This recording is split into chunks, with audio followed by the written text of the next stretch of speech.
सोलन निवासी मल्लिका सिंह पठानिया युवा संसद महोत्सव 2024 में शिरकत करके वापस लौट आई है। इस युवा महोत्सव में उन्होंने अपने भाषण से लोगों को प्रभावित किया। खेल मंत्री अनुराग ठाकुर ने उन्हें प्रशस्ति पत्र देकर सम्मानित किया। उन्होंने एक बातचीत में कहा कि युवा संसद में पूरे देश से 85 युवाओं को अपनी प्रतिभा दिखाने के लिए चयनित किया गया था। हर प्रदेश से प्रदेश स्तरीय प्रतियोगिता के प्रथम, द्वितीय और तृतीय स्थान पर रहने वाले विद्यार्थियों को कार्यक्रम में भेजा गया था, जिसमें से 29 युवाओं को भी संसद में भाषण देने का सौभाग्य प्राप्त हुआ है। मल्लिका ने बताया कि हिमाचल का प्रतिनिधित्व करने की कल्पना से ही उनका मन भावों से भर जाता है। वे उत्साहित है कि उपलब्धि उनके नाम दर्ज हुई है। मल्लिका ने देश निर्माण में युवाओं की भूमिका विषय पर अपने प्रभावित कर देने वाले भाषण में युवाओं को विकसित भारत की नींव रखने के लिए महत्वपूर्ण बताया। उनके पिता ने बताया कि उनके लिए गौरव की बात है कि उनकी बेटी को राष्ट्रीय स्तर पर अपनी प्रतिभा दिखाने का मौका मिला है। वे चाहते हैं कि उनकी बेटी आगे भी इस तरह की प्रतियोगिताओं में शामिल होकर न सिर्फ प्रदेश का बल्कि सोलन का भी नाम रोशन करे।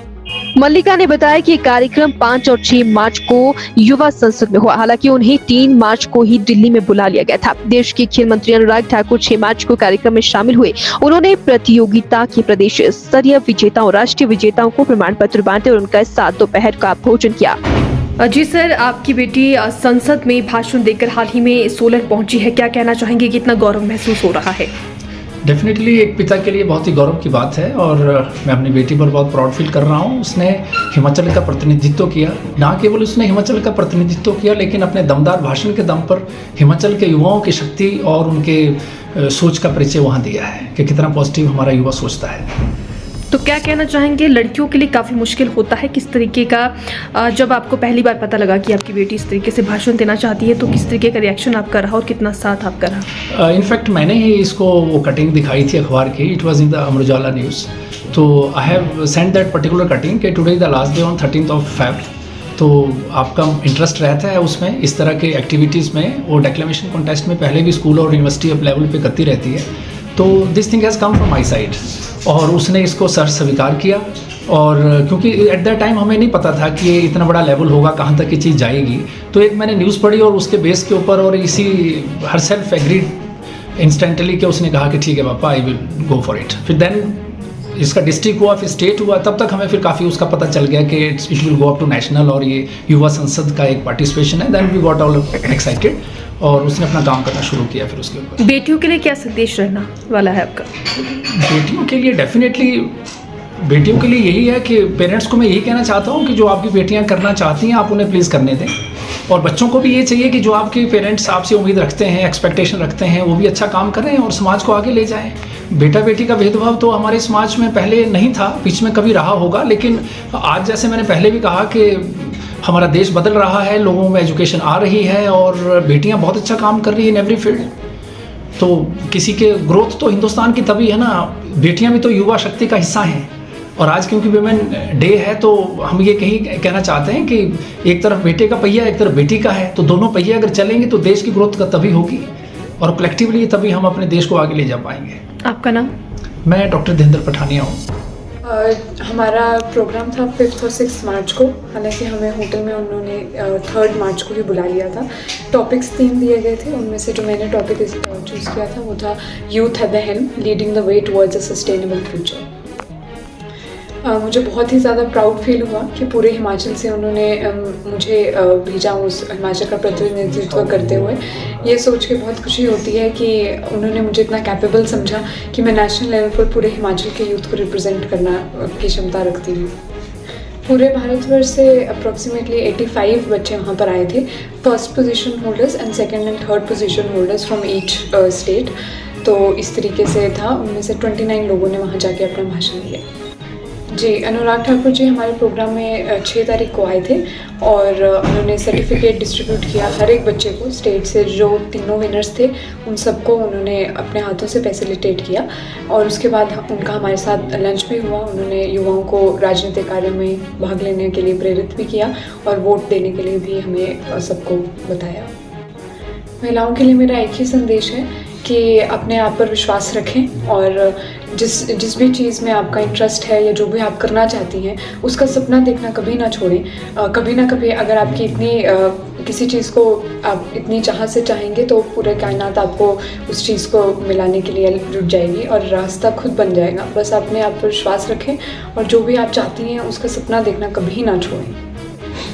साथ उनका स्टार्टिंग डिस्ट्रिक्ट लेवल से लेकर नेशनल लेवल तक काफ़ी ज़्यादा रहा, चाहे वो मेरा कंटेंट फॉर्मेशन हो या फिर स्पीच देने से पहले जो नर्वसनेस रहती है उसको कम करने का हो, स्पीच होने के बाद जो सांत्वना देने का कार्य होता है, सारी चीज़ों में काफ़ी ज़्यादा भाग रहा।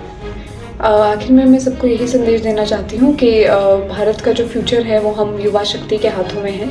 अपने जो पोटेंशियल, जो आपकी एनर्जी है उसको आप सही तरीके से प्रोडक्टिव वे में इस्तेमाल करें।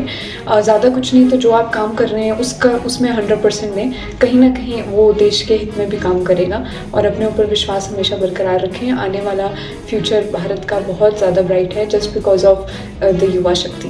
तंदु है, संघर्षों का पार नहीं है, किंतु डूबना मझधारों में साहस को स्वीकार नहीं है, साहस को स्वीकार नहीं है। Good morning everyone, myself Malika Singh Pathania from the Board of Gods and Goddesses Devabhoomi, Himachal, and I feel extremely grateful to express my views on the topic Youth at the Helm, leading the way towards a sustainable future. At the stroke of August 15, 1947, in the same hall, a nascent democratic nation was born, with the fire of passion raging in its eyes and calmness of ocean in its heart. It treaded conscientiously on the fragile fabric of the future. 77 years later, we proudly gather here to discuss its potential to build a glittering future. But future, what do we understand by it? And how do we want it to be? A barren state? Or something bustling with prosperity? Well, ladies and gentlemen, a prosperous future is a sustainable future. For sustainability is like a lavender flower, blooming in all seasons and with minimal care. That is, sustainable future is resilient and viable, economically, environmentally, and socially. And India can be a torch bearer for this vision. For more than 65% of us is Yuva Shakti, the leaders of today, and just like an engine, powerful and indispensable. For example, Mayur Patil has championed economic sustainability by his air filtering startup that reduces carbon emissions by 40%, and Shakuntala Devi, who uses her sewing machine to make designs on sal leaves, creating a stable growth of income. From 34-year-old Ramesh Relia, developing the revolutionary nano urea, to promoting millets and to creating environmental sustainability, the India's youth future is bright. However, ladies and gentlemen, everything is incomplete without social sustainability. Therefore, we see startups such as Goodfellows, started by Shantanu Naidu, a 23-year-old who takes care of senior citizens. To harness this pulsating, overflowing potential of Yuva Shakti, we must invest in them today. Right now, I stand in the Parliament of India. I may forget my name, but what I won't forget is the immense responsibility I feel on my shoulders today, and the realization of how important my efforts are for my nation. हम शक्ति हैं, हम आने वाला कल हैं, हम आज हैं, हाँ, हम युवा हैं. India's youth is meant to reform, perform and transform. However, that is not all, ladies and gentlemen. As a believer of Vasudhaiva Kutumbakam, we understand that future transcends boundaries. Therefore, the Indian youth must aim to create a sustainable future for the entire world, to not rule but to lead as a Vishwaguru and a Vishwamitra.